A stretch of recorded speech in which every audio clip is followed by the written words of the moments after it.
Here we have a matching exercise focused on some key words that might come up when we talk about festivals and celebrations. Take a look at the words on the left and their meanings on the right. For example, a mush is described as a soft, thick mass or mixture. A jerk refers to making a sudden, sharp movement. Moving on, a concussion means a temporary loss of consciousness, which is important to know in cases of accidents. Hurl means to throw something violently, and pulp is the soft part inside fruits and vegetables. Clutch means to hold something tightly, while sip means to drink something in very small amounts. This exercise really helps us understand these terms better, especially when we hear stories or descriptions related to various festivals. Let's go through some true or false statements first. The tourists are informed to wear a red hat through public notices, which is true. The Aransari or orange throwers are described as dressed in Doctor Who-esque costumes, and that's true as well. However, when a cart approaches, the Aransari do not run away from the square, so that statement is false.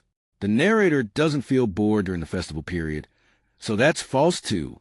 Also, the volunteers do not encourage visitors to join the battle, which is another false statement.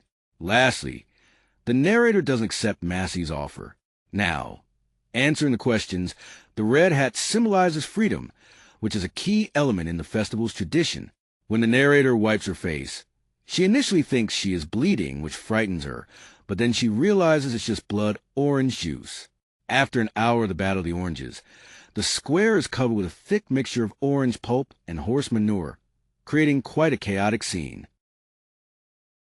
Let's look at how Aransari members chase the cart.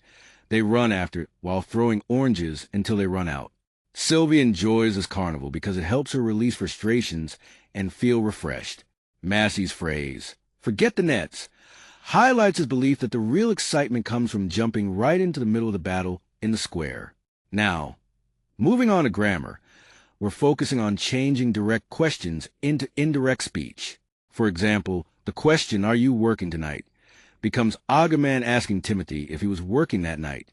Similarly, other direct questions like, "Is this the road to the station?" and "Did you do your homework?" are converted into indirect speech to show how we report questions in conversation. This helps improve both understanding and communication skills. Here, we're focusing on transforming direct questions into reported speech. Notice how the tense shifts to reflect that the questions were asked in the past.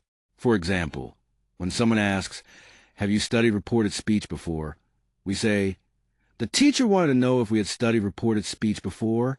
Also, pay attention to changes in time expressions like tonight becoming that night or last night changing to the previous night.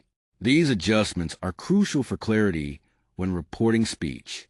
Finally, the sentence structure often changes from a question format to a statement format, which makes it easier to blend into our narratives. Understanding these patterns will help you report speech accurately and naturally. Here we have several examples of reported speech, which is a way to relay what someone else has said without quoting them directly. Notice how the original questions change when reported. For example, when my teacher asked, "Where will you live after graduation?" it becomes, "My teacher asked me where I would live after graduation." We change the tense to reflect the fact that it's being reported. Similarly, Anusha's question, "What were you doing when I saw you?" turns into, Anusha asked Melisha what she'd been doing when she had seen her. This shift shows how past continuous tense is adjusted in reported speech. Also, questions like, "Do you live in Patton?" by the principal become, "The principal asked if I lived in Patton," where the yes/no question is reported with if. These changes help us report questions naturally and clearly without using the exact words.